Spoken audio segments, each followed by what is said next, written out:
a un lugar, sabemos lo que se hace, seguimos con eso, ¿no? Entramos, se salud por cortesía, ¿no? Así que por favor, esto no nos olvidemos, cuando vamos a algún lugar siempre saludemos.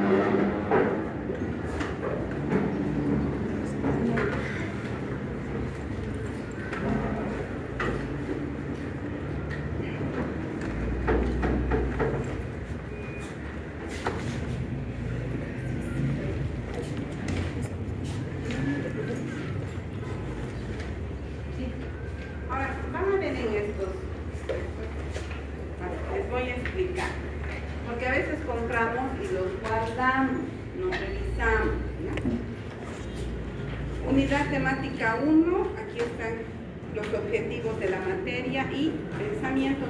Ojeamos un poco y nos vamos atrás y van a encontrar los sumarios de cada una de las lecciones con los artículos y un poco más atrás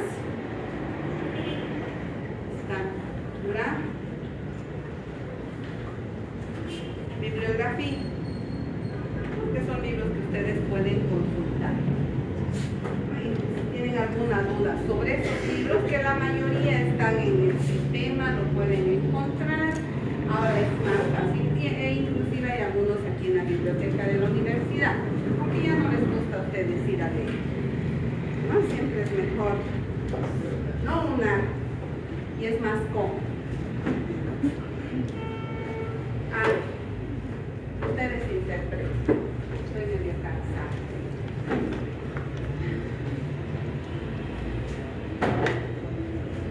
¿De quiénes son las voces menos aprendidas?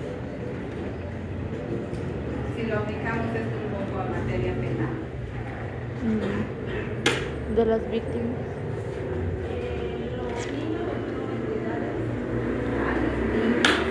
La víctima. ¿Qué tipo de víctimas?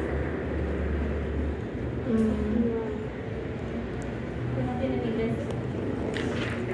Y al no tener ingresos económicos, no pueden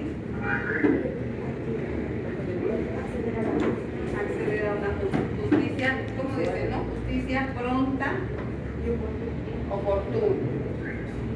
Pero también la ley establece que si no tienen un abogado, el Estado, pero generalmente eso para qué se escucha, ¿será que para la víctima? Si no tiene un abogado, el Estado le asignará uno, pero ¿para quién es eso? Para él, imputado. ¿Quién va a defender a esa víctima? Tratándose de delitos de orden público. ¿Quién? El fiscal. Bien, lo tenemos porque no es necesario, única y exclusivamente en el momento en que necesitamos esa denuncia, necesitamos la denuncia para que el Ministerio Público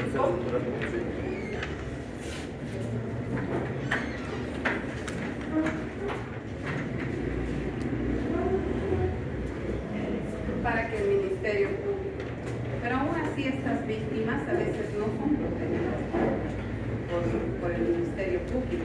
Hay muchos casos de violación que han quedado en el olvido. ¿Quién debe generar esto? Si es que está la víctima, pero la víctima es de escasos recursos. ¿Quién debe activar? ¿Quién es el director del proceso? El Ministerio Público. Él tendría que activar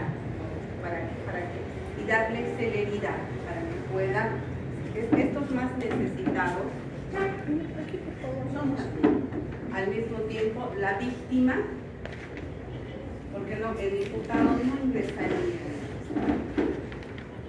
la gente de escasos recursos, desgraciadamente, y los abogados también cometen ese error, porque tenemos, ¿en qué año están llevando el código del abogado? ¿O no les enseñan? ¿Tercer año? Segundo año. Pero lo olvidamos y lo dejamos. Debemos tener ética y también defender a la víctima y no esperar. Hoy escuchaba de que le había dado contrato de anticrético mediante documento. ¿Cómo podemos hacer el anticrético? ¿Cómo debemos hacer el anticrético? Mediante documento público. Público, sí. Este era documento privado. Ni siquiera tiene reconocimiento de firmas. ¿Responsabilidad de quién? Abogado. Del abogado. Porque el abogado debe cuidar a que su cliente, silencio por favor, si no le encima que llega tarde, hace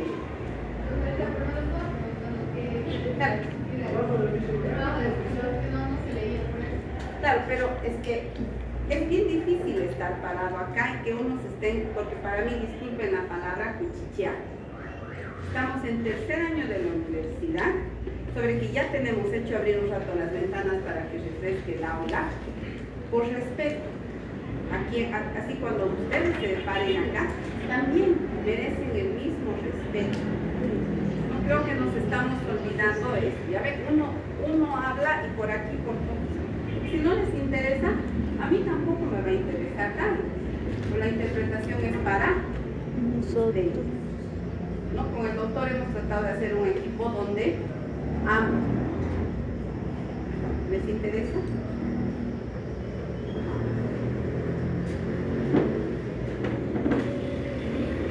En este caso, por ejemplo, el abogado no ha hecho documento. No ha hecho mediante documento público. Ya son $40,000 que el anticrétista está que haya incluido un emplazamiento, reconocimiento de firmas, porque esto en materia civil. Independientemente de que hablamos de materia penal, estas son condiciones generales en las que se deben. Y ustedes como abogados, y esa está la parte que se les está recomendando y que de acá tiene que salir, de las aulas de la universidad. Porque allá afuera ya difícilmente vamos a aprender, allá tenemos que correr, acá podemos tropezar. Así que gracias a eso, un desplazamiento, reconocimiento de firmas, $40,000 están metidos los muebles en 2 cuartos, el primo era el abogado. Ese es el problema de que a veces no llevamos un año. Y lo mismo sucede en materia penal. Los abogados, especialmente a la gente más humilde, que no conocen de derecho. ¿Quién es el conocedor del derecho? ¿Quién? ¿Y quién más? Los jueces. Las partes tendrán la obligación de saber derecho. A veces la necesidad hace que vayan aprendiendo. Pero hay gente demasiado humilde y en materia penal vemos bastante. Que están peregrinando de un lugar a otro. Si ustedes se trasladan a la EPISO, donde al juzgado, fiscalía, la gente más humilde está yendo a averiguar y le dice, dile a tu abogado, que tu abogado, y el abogado no se da la mano. Y esa gente es la más necesitada porque hay delitos de violación. Hay bastantes delitos en la zona sur de violación. Esa gente más necesitada contrata a un abogado. Y si la fiscalía tiene que seguir de oficio, ¿qué sucede? ¿Qué hacen los fiscales? ¿Alguna vez han escuchado el Ministerio Público? ¿Cuánto es la duración máxima de un proceso? 6 meses. A ver, ¿qué tiempo dura la investigación? Si bien no hemos, pero en la tele 6 meses. 6 meses, sí. en el momento en que dice ha sido sometido el imputado ha sido sometido a una audiencia de medidas cautelares, donde la autoridad fiscal ha solicitado detención preventiva por un periodo de 6 meses, que se pueden prorrogar a 18 meses. Una vez que se han cumplido los 18 meses, nos vamos al juicio, porque toda esta etapa es, más adelante vamos a ver, pero ya tenemos que ir recordando, y eso, el recordar oportunamente todo aquello, va a hacer que no lo olvidemos. Después nos vamos al proceso, con ese proceso. Son 3 años la duración máxima de un proceso. En fiscal no haya seguido todos los plazos procesales, puede dar ¿a qué? Prescripción, ¿no? De ciertos delitos, y es lo que sucede en la vida cotidiana, porque el Ministerio Público debe fijarse que no se cumplan o que se cumplan estos plazos procesales para que estas víctimas, especialmente de la gente más humilde, pueda tener una sentencia. En el caso de una niña de 3 años que el papá asesinó a la mamá. En ese entonces no era feminicidio, estoy hablando de unos 12 años, no era feminicidio, un poquito más. Papá asesinó. El papá otorgó la guarda al hermano. Estando con el hermano, violaron a la niña de 3 años. El violador era el primo de 15 años.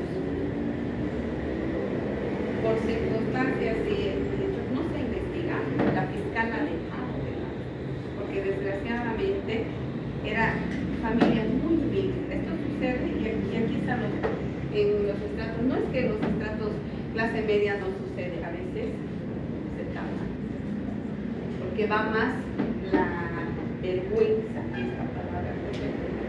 Así que el primo ha violado, y eso ha quedado en la nada, y todos sabíamos que el primo había violado a la niña, porque ellos pertenecían a una ONG que trabajaba con una iglesia, creo, ni siquiera, en materia penal tenemos que suponer y decir, creo, que a través del secreto de confesión el muchacho, porque el padre se resistía, es decir, tienen que seguir porque el culpable era un italiano.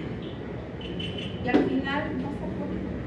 Los niños, por ser de escasos recursos, por ser tan necesitados, fueron con la tía materna, que era una cholita. La tía materna no pudo cuidar y casi vuelven a violar a la niña.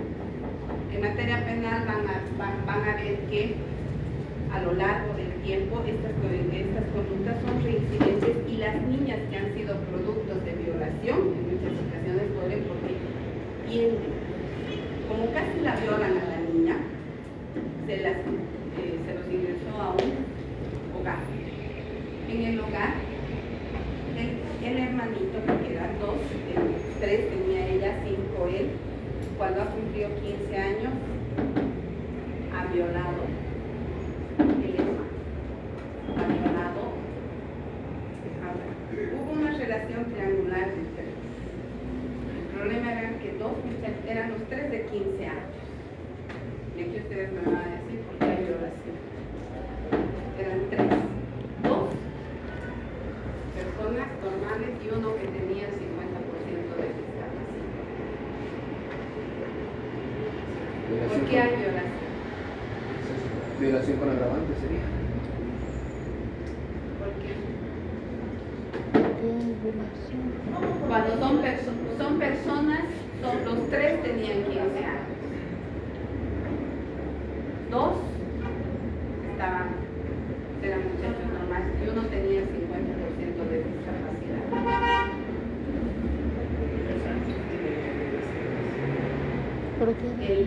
Uno de ellos veía que el papá violaba a la hermanita.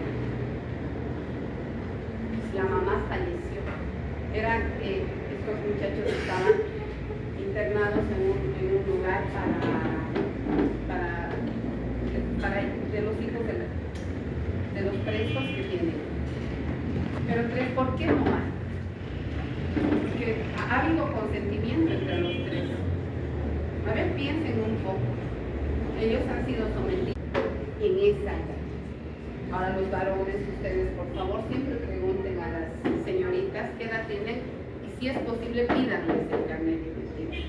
Estamos padeciendo mucho en el sistema judicial con esto, porque las señoritas hoy, ustedes ya son mayores, no parecen de 13, 15, 16 años, y los que tienen 19, 20, pero la muchacha le ha dicho que tiene 18.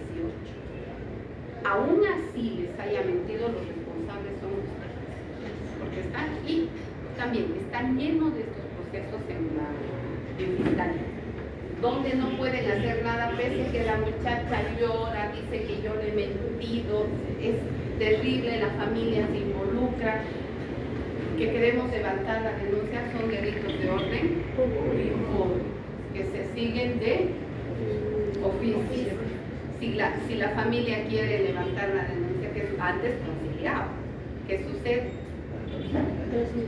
Ellos hacen como cómplices, así que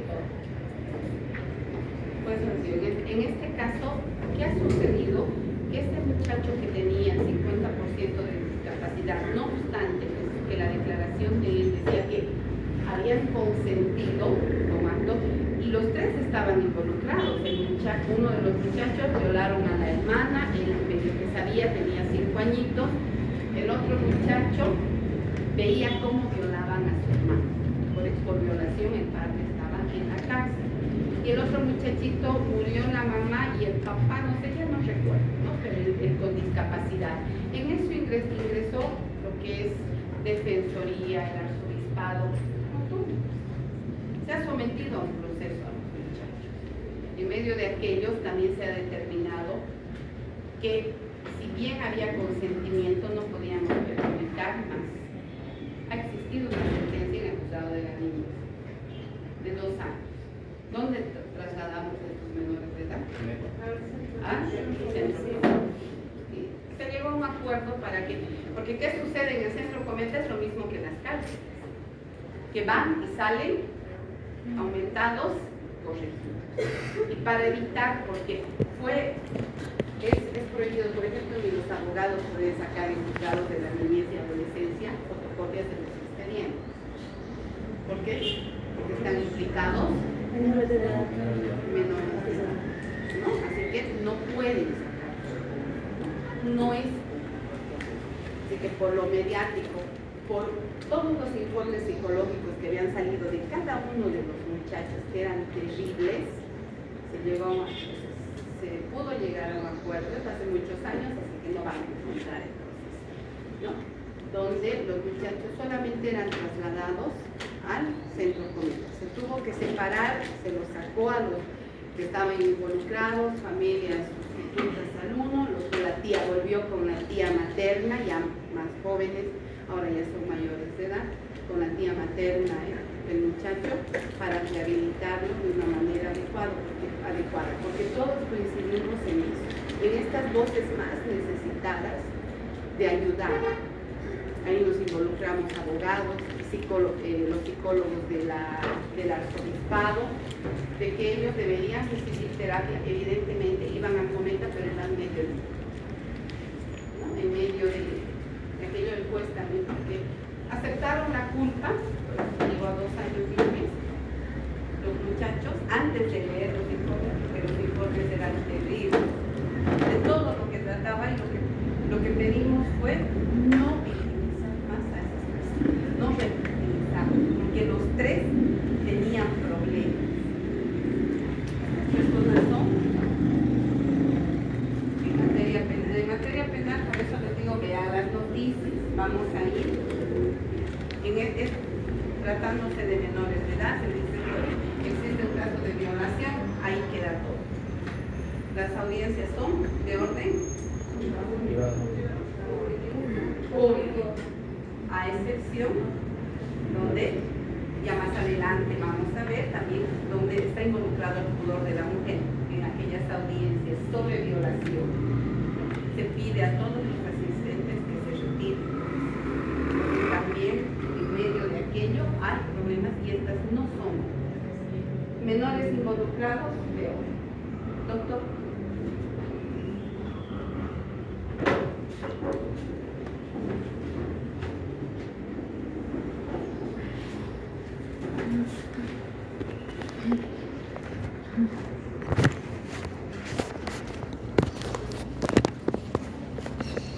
Abordamos la explicación 2. Pregunta, ¿me escuchan ahí? Sí, no lo tengamos. Vamos a cerrar. Doctor, las de atrás que se queden un poco abiertas y estas de los costados. Es que se escucha en Zoom.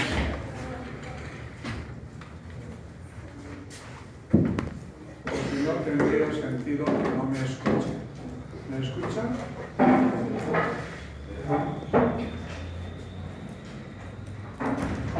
Hay un desafío que para el docente es permanente. Estoy expresando una frase. Hay un desafío que para el docente es permanente. No solo en este caso para el que se encuentra delante de ustedes, que es el docente de esta materia de Derecho Procesal Penal y Procedimiento Penal.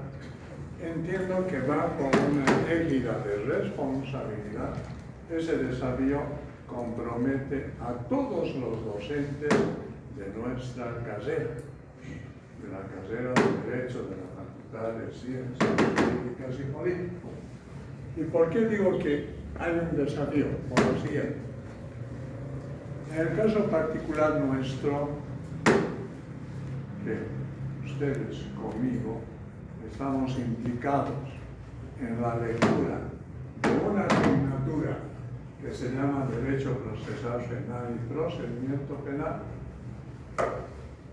hay la versión de que son dos grupos los que tengo. Y realmente a veces resulta tedioso repetir una lección que ya la he desarrollado en el grupo paralelo. ¿Están entendiendo? Me resulta a mí aburrido. A ustedes no, porque van a ser los receptores de un contenido nuevo. Pero para el docente es una práctica abusiva, porque tengo que repetir lo mismo que ya lo hice con el grupo paralelo o viceversa. De repente con usted estoy un poco más adelantado y voy a tener que repetir esa lección con el otro grupo. Ahí está el desafío. Ese desafío particularmente es para el docente, porque tengo que buscar argumentos nuevos para que yo no me abusa. ¿Me están entendiendo? Argumentos nuevos que los voy a proclamar con ustedes. Bien, en esa línea de acción, el argumento nuevo que voy a encontrar para ahora, porque esta lección 2, que intitula Acción Procesal, ya la hemos dado en el grupo paralelo. Y no quiero que sea tedioso, repito, no para ustedes, sino para el docente. Escuché al comienzo de esta clase expresar a la doctora Vidal algo que seguramente lo vamos a repetir varias veces, que la justicia tiene que ser pronta, oportuna e inmediata. Porque si la justicia no es pronta, oportuna e inmediata, se genera una frustración. La frustración que se genera si una justicia fuera retrasada, inoportuna e ineficiente, sería para los que estén implicados en una contienda judicial. ¿Quiénes son los que están implicados en una contienda judicial en un litigio penal? Las partes. ¿Y quiénes son las partes? Puede ser acusador público o privado e imputado. Parte no es el juez. Eso tienen que tenerlo claramente entendido. Parte no es el juez. El juez es una autoridad que va a resolver el conflicto. Y como tal, esta autoridad que está investida de poder es una persona o un sujeto procesal neutral. El juez no defiende los intereses suyos, que es un proceso. Los intereses que se van a confrontar en un litigio corresponden a las partes, que son la víctima, querellante o ministerio público e imputado. Esos son los intereses. que van a ser ardorosamente debatidos. De ahí que, repito, el juez no involucra sus intereses. Nada que ver con sus intereses. Bien. Hay una práctica calculatoria. Escuche bien lo que estoy expresando. Hay una práctica calculatoria que habitualmente se la hace en festividades, como las que han pasado de Semana Santa en las iglesias. ¿Cuáles son esas prácticas calculatorias? ¿Saben lo que es, no? ¿Qué implica o qué significado tiene esta palabrita calculatoria? No la conozco. Jaculatorio o jaculatoria significa invocación, rezo. ¿Comprende? Esas prácticas jaculatorias son invocaciones, son rezos que en festividades o fechas tan importantes como las que han transcurrido ya se las hace por los creyentes en las iglesias y que se configuran en oraciones. ¿Cuáles son las oraciones? Que habitualmente se escuchan en las iglesias. Padre Nuestro, pues. Padre Nuestro, el Ave María, el credo. Esas son prácticas calculatorias. En nuestra ciencia hay prácticas calculatorias. Cuando se dice de que la justicia tiene que ser pronta, inmediata y oportuna, es una invocación que se hace por los implicados en el estudio de ciencias jurídicas. De esto se desprende el siguiente razonamiento. Razonamiento que tiene el siguiente texto.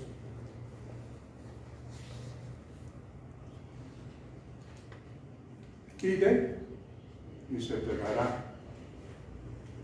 Busca y encontrarás.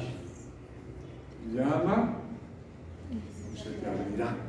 ¿Me entiendes? Es una práctica calculatoria. Pide y se te dará. Busca y vas a encontrar. Llama y se te van a abrir. Pero todo esto tiene que estar reflejado en un plano de reciprocidad. Cuando digo que tiene que reflejarse en un plano de reciprocidad, ¿cómo podría pedir si cuando tuve yo no quise dar? ¿Cómo voy a buscar si cuando me buscaron yo permanecí oculto? ¿Cómo voy a llamar si cuando me llamaron mantuve cerrada mi puerta? Esta reflexión hace que todo esté en un plano de absoluta reciprocidad. No hagas a tu semejante lo que no quisieras que hagan contigo. Si yo quiero una ayuda, esa ayuda que yo estoy pidiendo va a ser el reporte de una ayuda que en su momento he dado. Si yo he llamado alguna vez las puertas de mi vecino, de mi hermano, es porque también mis hermanos acudieron a mí y tuve las puertas abiertas. Si cuando me buscaron yo estuve presente, quiero que de la misma manera cuando yo busqué, los encuentre. Esta alocución a esta primera lección, ¿se la entiende? ¿O hay algo que no han comprendido? ¿Por qué hago alusión a esta locución, a estas reflexiones? Por lo siguiente, porque esencialmente nuestra materia y particularmente nuestra ciencia jurídica, se plasma en ese aspecto de reciprocidad mutua. Si he cometido un delito, tengo que ser responsable. Primero, por la comisión de ese delito, y tengo que responder para ante el colectivo, por esa acción, por esa inconducta procesal. ¿Y cómo voy a responder para ante el colectivo si he cometido un delito? Juzgando. ¿Entienden?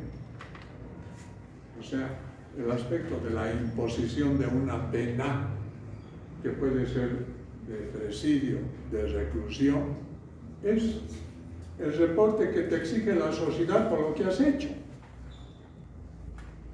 No es que se te está castigando en vano, se te está castigando de manera totalmente justiciera por lo que has hecho.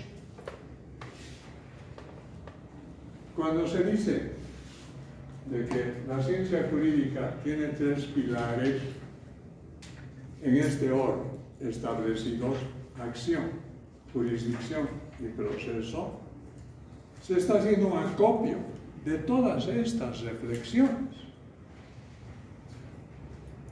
Pide y se te dará.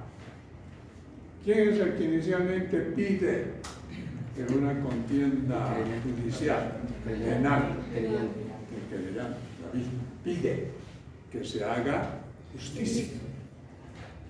Habitualmente vemos por reportes televisivos y también por lo que sucede en las inmediaciones del Palacio de Justicia, manifestaciones, ¿verdad? Queremos justicia, queremos justicia.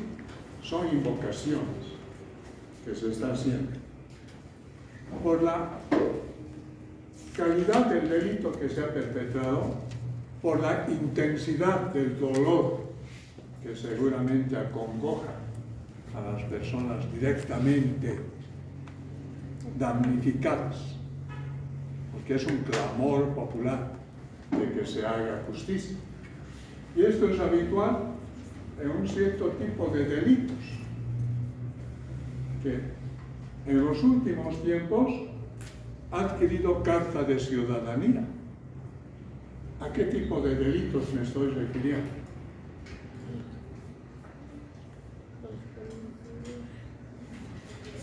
Donde la sensibilidad de la sociedad está a flor de piel. ¿A qué tipo de delitos me estoy refiriendo? Delitos de orden público. A delitos contra las mujeres, niños y adolescentes. ¿Verdad? Hay el clamor popular. Totalmente exacerbado ese clamor popular pide a gritos que se haga justicia. Esto se ha hecho más evidente en los últimos años, porque delitos de esta naturaleza siempre han habido, siempre han habido. Otra cosa es que el legislador cree que con la elaboración y la redacción de penas duras, como las que están perfiladas en la ley 348, los delitos contra el género van a disminuir. De la promulgación de esta ley 348 han transcurrido 2 años, 2 a 3 años. La pregunta es esta: esa vigencia de esta ley 348, que tenía esa principal preocupación de que los delitos contra el género, contra la mujer, niños y adolescentes, tiendan a disminuir. ¿Ha disminuido? No. Más bien creo que se ha incrementado. ¿Verdad? Se ha incrementado. Por eso es que mi discurso gira en torno a esto. Son prácticas repetidas. Este tipo de agresiones físicas, sexuales contra las mujeres, siempre han habido. Este tipo de agresiones contra indefensos, niños, siempre han habido. No me vengan con el cuento de decir que son delitos nuevos. Siempre han habido. Otra cosa es que ahora nosotros estamos encasillando estos ilícitos en normativas específicas, donde se van generando por los legisladores medidas de seguridad, que creen que con la imposición de esas medidas de seguridad los delitos de esta naturaleza van a desaparecer. Pero yo no creo. La naturaleza humana está confeccionada de tal modo que nos vemos comprometidos en un tablero ajedrezado.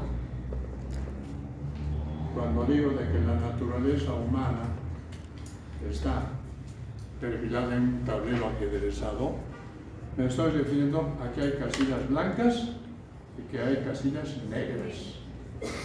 Las supuestas casillas blancas son las buenas acciones.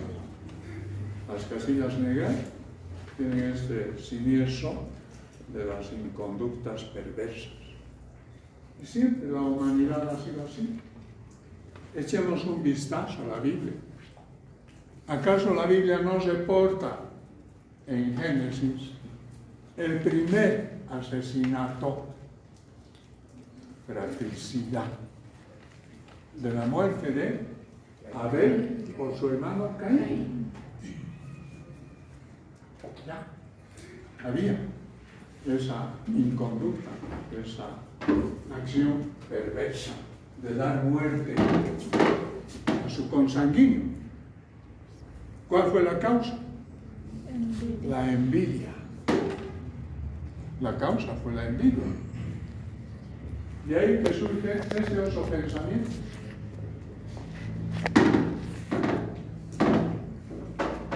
El nefasto placer oculto de la envidia. El nefasto placer oculto de la envidia. Y las obsequiosas manifestaciones de la humillación enceguecen el entendimiento. Queridos alumnos, descuiden el aspecto de una prodigalidad absoluta. Si cuando tienen que ser pródigos, me estoy refiriendo a una actitud que esté encasillada en la blancura, en ese tablero ajedrezado, no lo hagan de manera generosa. Siempre tengan presente de que va a haber una actitud totalmente opuesta, que va a estar perfilada en la casilla negra, el tablero ajedrezado de la vida, casillas blancas y casillas negras. La generosidad también tiene que ser medida. No sean pródigos. La prodigalidad es un pecado, es un defecto. Así como el egoísmo es un defecto, es un pecado, la prodigalidad también es un defecto. Por eso hablo de una tesis de la reciprocidad proporcional. En la forma como trato a mis semejantes, quiero que se me trate reciprocidad. La acción, que es el primer pilar de la ciencia procesal, tiene una lectura conceptual que se lo ha ya transcrito. ¿Qué es la acción? Es una facultad reconocida por la ley a un sujeto de derecho. ¿Para qué? Para promover la actividad del órgano jurisdiccional que se encarga de la aplicación de la ley, en que consiste el fin de un proceso. Voy a repetir este concepto de lo que es la acción. Y el primer pilar fundamental de la ciencia procesal, de que la acción es una facultad reconocida por la ley a un sujeto de derecho, para promover la actividad del órgano jurisdiccional que se encarga de la aplicación de la ley, en que consiste el fin de un proceso. A ver, desmenuzaremos este concepto. para promover la actividad del órgano jurisdiccional. Aquí se le procura la titularía de la acción, primero. ¿A quién? A la víctima, al querellante. Entonces, cuando se dice de que la acción es una facultad reconocida por la ley a un sujeto de derecho, es a la víctima, al damnificado, al querellante, que se la ley les reconoce esa facultad. ¿Para qué? Para que promueva, estimule la actividad del órgano jurisdiccional, es decir, la actividad del juez. ¿Qué principio está implicado en esta lectura? El principio dispositivo, que no lo tenemos en el Código de Procedimiento Penal. Ese principio dispositivo se encuentra en el Código Procesal Civil. Tenemos que auxiliar de todos estos artículos que no los tenemos en nuestro instrumento de trabajo, pero los tenemos en el instrumento paralelo a nuestra asignatura. Es decir, que los pleitos, los litigios no nacen de oficio. Bajo el principio dispositivo, los litigios nacen a iniciativa de parte interesada. ¿Quién es la parte interesada que va a dar lugar al nacimiento de un proceso penal? La víctima. Víctima o querellante. Querellante. O el Ministerio Público. No lo hace el juez. Esta interpretación que estamos haciendo la hacemos en base a un principio que se llama principio dispositivo. ¿Y para qué se estimula la actividad de los jueces? Para que apliquen. ¿Qué van a aplicar? La ley al caso concreto. ¿En qué consiste el fin de un proceso? De ahí que todas las contiendas judiciales, sean estas contiendas civiles, penales, familiares, comerciales, obedecen a un propósito finalista, no es causalista. Bajo la tesis del finalismo, los procesos ¿cómo concluyen? Con una sentencia. De manera ordinaria, los procesos concluyen, culminan con una sentencia. Y cuando digo de manera ordinaria, estoy queriendo también identificar en ese escenario aspectos extraordinarios por los que concluye un proceso, que los tenemos mejor identificados en el proceso civil. El proceso civil también se desplaza en este razonamiento de que un pleito, un litigio concluye con una sentencia, de manera ordinaria, de manera normal. Pero también los procesos concluyen con modalidades extraordinarias. ¿Y cuáles son esas modalidades anormales o extraordinarias de conclusión de un proceso? El desistimiento, la transacción, la conciliación, la perención de instancia. De esa forma también concluye el proceso.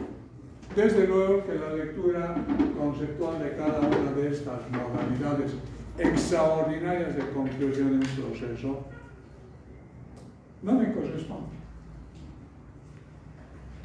Corresponde al docente que tienen en materia procesal civil. A esos docentes que están en el área del derecho procesal, pregúntenles que les explique ese docente de manera puntual estas modalidades extraordinarias del desistimiento, la conciliación, la transacción, la perención de instancia. Bien.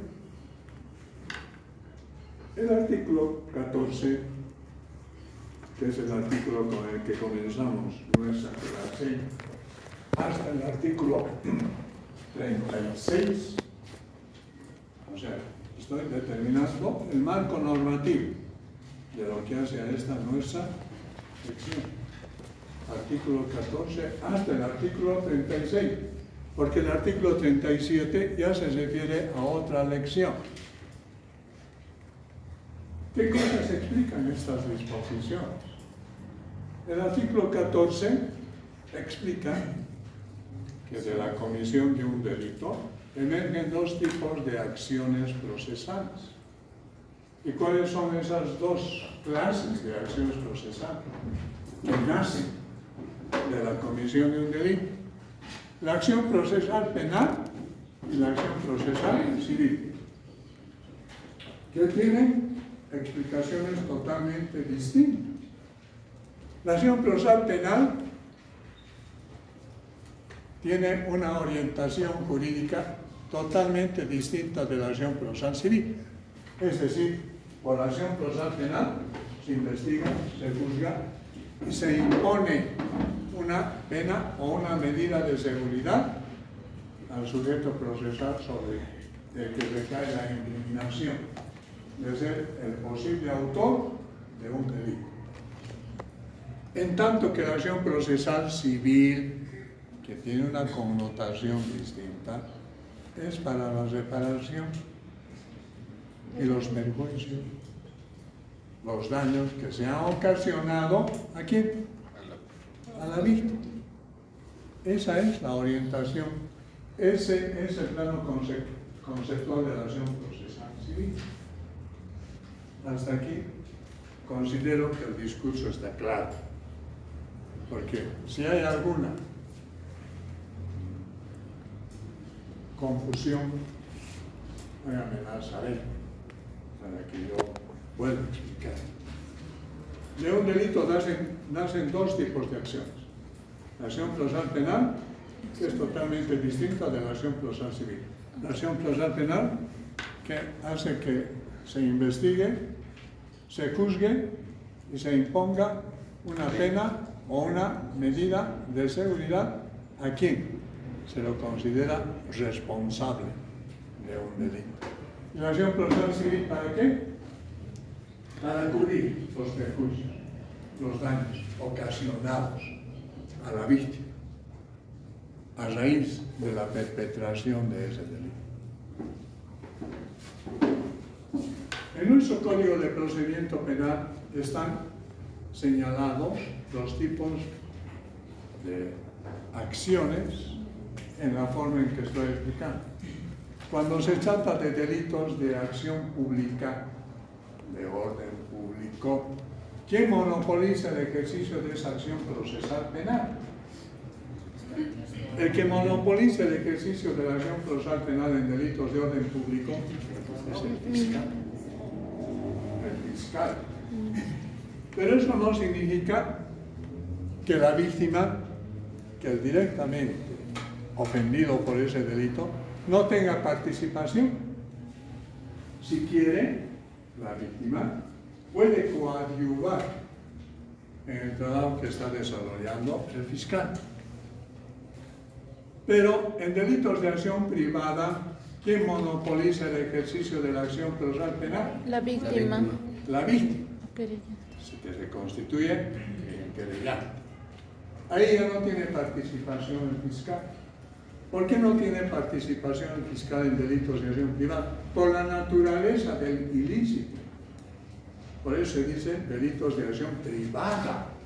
Solamente es la instancia del ofendido, del querellante, de la víctima, donde no tiene, repito, participación el fiscal. Pero de esta explicación emerge un otro tipo de delitos, los llamados delitos dependientes de instancia de parte. Repito, hay un otro grupo de ilícitos que tienen la denominación de delitos de acción pública, pero dependientes de instancia de parte. ¿Qué significa? Que si bien son delitos de orden público, hay necesidad de que se cumpla con un presupuesto para que el fiscal monopolice el ejercicio de la acción procesal penal. ¿Y cuál es ese presupuesto que tiene que cumplirse para que el fiscal se involucre en la investigación? La denuncia. Si no hay denuncia, el fiscal no va a poder involucrarse en el ejercicio de la acción procesal penal. ¿En qué tipo de delitos? En delitos de acción pública dependientes de instancia de parte, donde, repito, hay necesidad de la denuncia. Esa es la regla. Y aquí surge el siguiente razonamiento. En materia jurídica, así como estamos identificando reglas, debemos también tomar en cuenta que van a haber excepciones. En todos los delitos de acción pública es el fiscal el que monopoliza la ejercicio de acción procesal penal. La excepción dice, en aquellos delitos dependientes de instancias de parte, primero hay que hacer la denuncia, ¿verdad? Y la excepción se enraiza con este otro comentario. No obstante, el fiscal puede ejercitar la acción procesal penal cuando se trata de delitos cometidos contra menores de la edad de la pubertad. Primer aspecto. Segundo aspecto, cuando se trata de delitos cometidos contra menores que no tienen sus representantes o apoderados legales. Segunda excepción. Y tercera excepción, cuando se trate de delitos cometidos contra menores por sus propios padres o apoderados. Y eso es lo que ahora el escenario jurídico muestra. Porque esos delitos de agresión sexual, de agresión física, generalmente, ¿por quiénes se cometen? Por los padres, contra los hijos. ¿Me entiendes? Ahí no hay necesidad de que haya una denuncia por esta clase de acontecimientos. Es el fiscal que directamente tiene que entrar en actividad. Ahí están las tres excepciones. ¿Cuáles son los delitos dependientes de instancia de parte? Los delitos dependientes de instancia de parte, que son en el fondo de orden público, son abandono de mujer embarazada, incumplimiento de los deberes de asistencia familiar, abandono de familia, delitos sexuales, como abuso deshonesto, violación, estupro. Todos esos delitos que los estoy nombrando son de orden público, pero dependientes de instancia de parte que necesariamente exigen un presupuesto. ¿Cuál es el presupuesto que se exige? La denuncia. Con las excepciones que ya las hemos declarado. ¿Y cuáles son los delitos de orden privado? Que también los tenemos enunciados en un artículo. Los delitos de orden privado, donde solamente va a monopolizar el ejercicio procesal penal la víctima, porque delante son giro de cheque en descubierto, giro de cheque defectuoso, aquellos delitos que atentan la dignidad de las personas, calumnias, injurias, aquellos delitos que atentan la propiedad de las personas, alteración de linderos, despojo, sí, desvío de clientela. Así están listados. Delitos que afectan los intereses del acreedor, como el alzamiento de bienes. Alzamiento de bienes. Que, repito, conculcan los derechos de ¿quién? Del acreedor. Y esto lo van a tener en cuenta, aquí pongo reparo en esto de alzamiento de bienes, cuando estén en la asignatura de Derecho Procesal Civil y por su docente estudien los procesos concursales. Es una forma, una modalidad de proceso que está casi al último del Código Procesal Civil. Ahí hay alzamiento de bienes. Esta conducta es una conducta lesiva a los intereses del acreedor, ¿no? perfila en estos procesos concursales. ¿Por quién? Por el deudor, que oculta maliciosamente los bienes en detrimento de los intereses de quién? Del acreedor.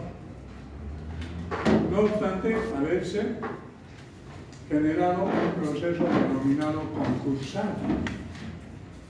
Estos procesos concursales, estoy adelantándoles un poco la explicación en materia procesal civil, a raíz de este delito de alzamiento de bienes. Los procesos concursales son de dos clases: proceso voluntario y necesario. El proceso concursal voluntario lo hace el deudor de buena fe. Y los procesos concursales necesarios se lo hace por cualquier acreedor contra un obligado. No voy a entrar en mayores explicaciones porque, repito, esta es plataforma de otra asignatura. Bien. Doctor, que le saque una foto, que voy a borrar la vista. Tony.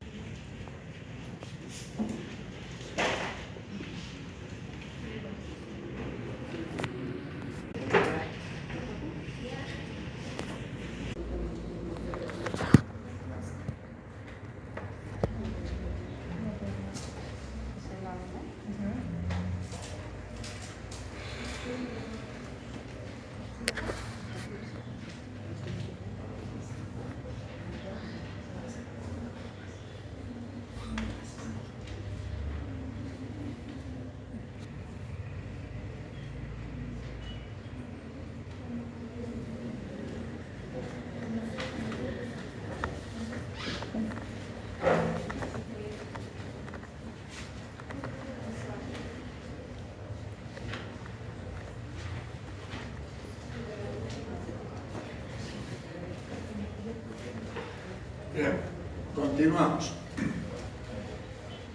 ¿Quién es el titular de la acción procesal penal en delitos de orden público? El fiscal. Pero que no excluye la participación de la víctima. Si quiere, la víctima puede colaborar, puede coadyuvar en el trabajo que desarrolla el fiscal. ¿Bajo qué principio el fiscal monopoliza el ejercicio de la acción procesal penal? ¿Alguien sabe cuál es el principio en que se apoya el fiscal para ser el titular de la acción procesal penal en delitos de orden público? ¿Conoce el principio? Impulso procesal. El principio se denomina principio de legalidad, de necesidad, de oficiosidad. Fíjense que tiene tres nombres este principio: de legalidad, de necesidad o de oficiosidad. Este principio es el que autoriza al fiscal para que pueda ejercitar la acción procesal penal en delitos de orden público. Ahora sobreviene aquí una aclaración que quiero que también la tomen en cuenta. En materia jurídica, que es lo que a nosotros nos interesa en la ciencia jurídica, no hay principios absolutos. Frente a un principio, como el que ahora estoy señalando, que es el principio de la legalidad, se levanta un otro principio contrario, adverso. ¿Y cuál es ese principio contrario o adverso al de la legalidad? El principio del criterio de la oportunidad reglada. Dos principios totalmente contrapuestos en el escenario jurídico. Uno, que se llama principio de legalidad.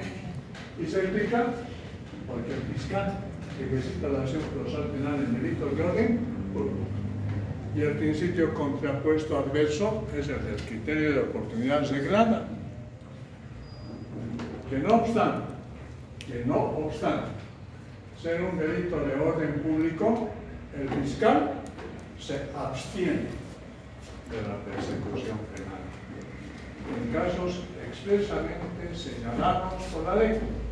No es que sea una facultad absolutamente discrecional y liberada a la voluntad del fiscal, que podría, si quieren ustedes, estimular su ociosidad. Porque si hay algo que tenemos que también denunciar, sin que se nos caiga la cara de vergüenza, es que somos flojos por naturaleza.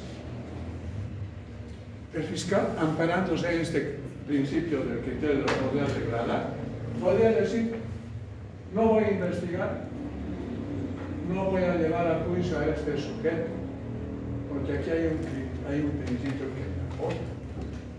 ¿Me entienden? Entonces, no. Por eso se dice por la ley que ese criterio de oportunidad declarada se va a hacer evidente en casos expresamente señalados por la ley. ¿Y dónde están esos casos expresamente señalados por la ley? ¿En qué artículo de nuestro Código de Procedimiento Penal? En el artículo 21. El artículo 21, su lectura interpretativa, y advierta lo que estoy diciendo, su lectura interpretativa nos ilustra de la existencia de estos dos principios. Primero, el principio de legalidad, que repito, tiene esta suerte conceptual de que en delitos de acción pública es el fiscal. No obstante, el fiscal puede pedir al juez prescindir de la persecución penal. Cuando la ley dice prescindir, estoy queriendo decir que el fiscal puede pedir al juez cautelar, que es el juez instructor, un permiso para que no investigue delitos de orden público. Pero no lo hace de manera absoluta, sino lo hace respecto a casos establecidos por la norma. Y estos casos establecidos por la norma están en 5 apartados en el artículo 21.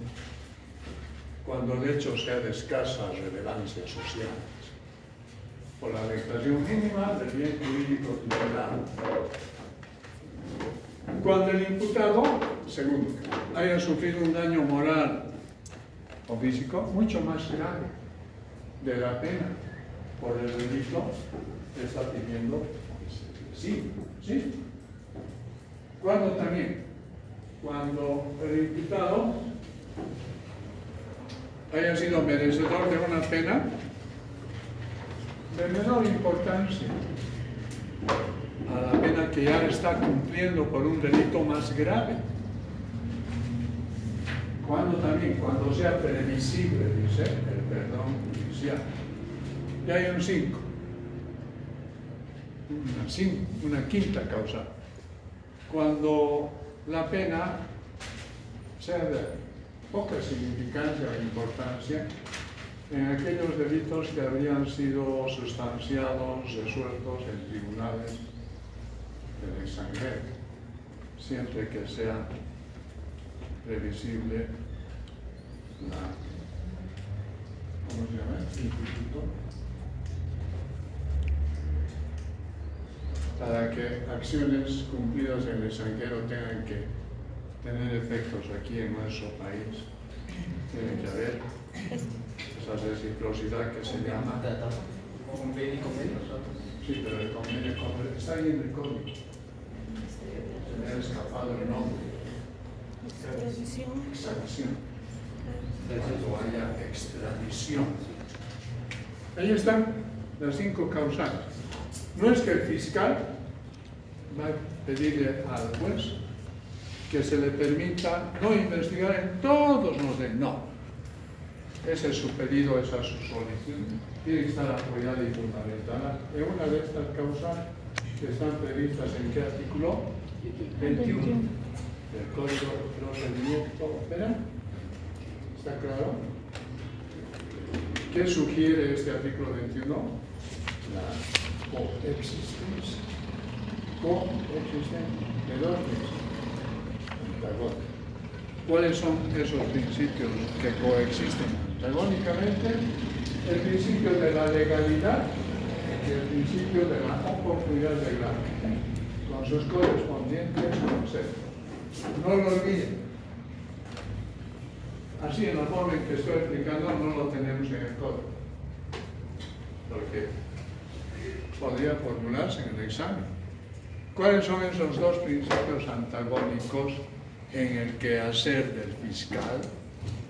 La respuesta sería el principio de legalidad y su contrario, que es el principio de la oportunidad segregada.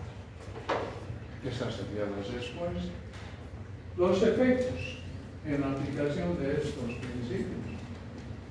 Sí, el juez, sensible al pedido del fiscal, le autoriza a este funcionario a que no persiga delitos de orden público. ¿Lo hace en base a qué?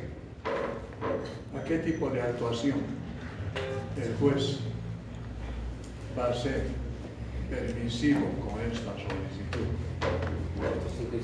A través de un autointerlocutor.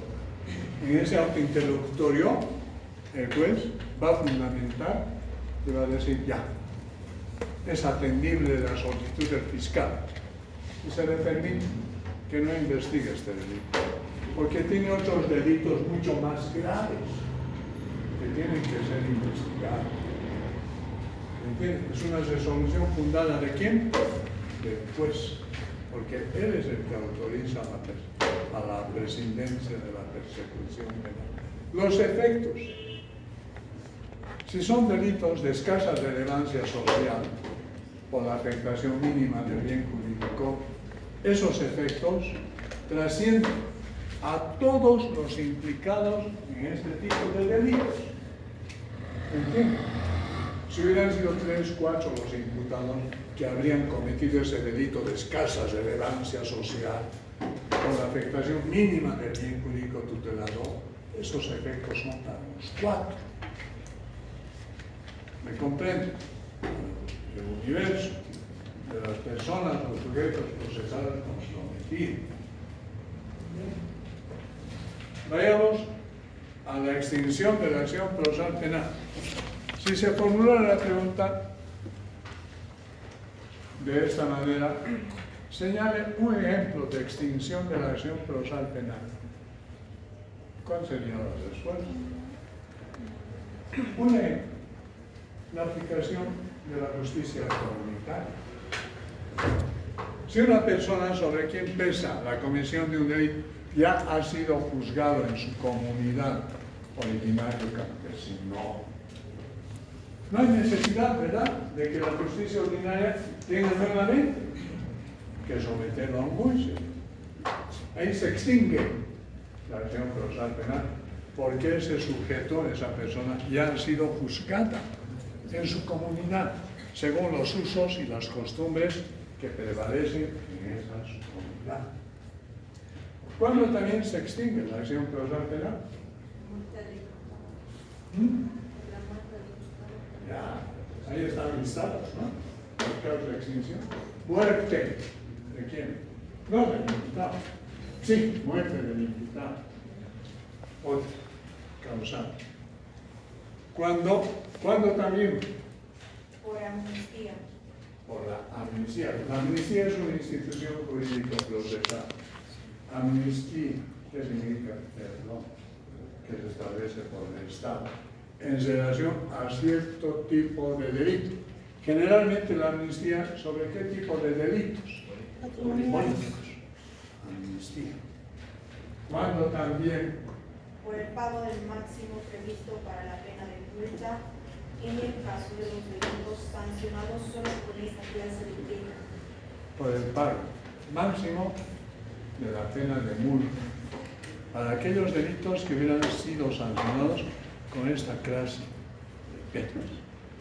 Porque no solamente hay penas de reclusión, ¿entiendes? No solamente hay penas de presidio, hay también penas en las que se establecen multas para el infractor, para el imputado. Si es satisfecho el imputado esa pena de multa establecida de manera suficiente, se extingue la acción procesal penal. Cuando también por la aplicación de uno de los criterios de oportunidad en los casos y las formas previstos en este código. Por la aplicación de uno de los criterios de oportunidad legal en los casos expresamente previstos por este código. Lo que acabamos de explicar. ¿Dónde están estos casos? En el artículo 21 del Código de Procedimiento Penal, que están a la sombra de un principio que se denomina principio de oportunidad legal, que es un principio contrario que otro principio, al principio de la legalidad de la acción procesal penal. ¿Cuándo también? Por el desistimiento o abandono de la querella respecto de los delitos de la acción privada. Desistimiento o abandono de la querella en torno a delitos de acción privada. Otro por consideración, y así podemos seguir enumerando. Son 11 causales por las que se extingue la acción procesal penal. De la forma como estoy explicándoles, la lectura ya les va a ser más fácil. Van a ir leyendo y van a poder ustedes explicar las otras causales que no las estoy haciendo. Bien. Cuando un delito de escasa relevancia social, sea a través de una resolución judicial fundada, emitida por el juez, que sea sensible a lo solicitado por el fiscal, que este funcionario va a dejar de investigar, va a dejar de comprometerse con el ejercicio de la acción procesal penal. Esa decisión, ¿a quién le es perjudicial? ¿Quién se va a considerar perjudicado por esa resolución? ¿Entienden? Está traducida en una resolución judicial por la que el fiscal no va a perseguir un delito de orden público. ¿Quién va a ser el perjudicado? La víctima. La víctima, el querellante. ¿Y qué va a ser la víctima? ¿Qué va a ser el querellante? Cuando se vea perjudicado por una decisión de esta naturaleza.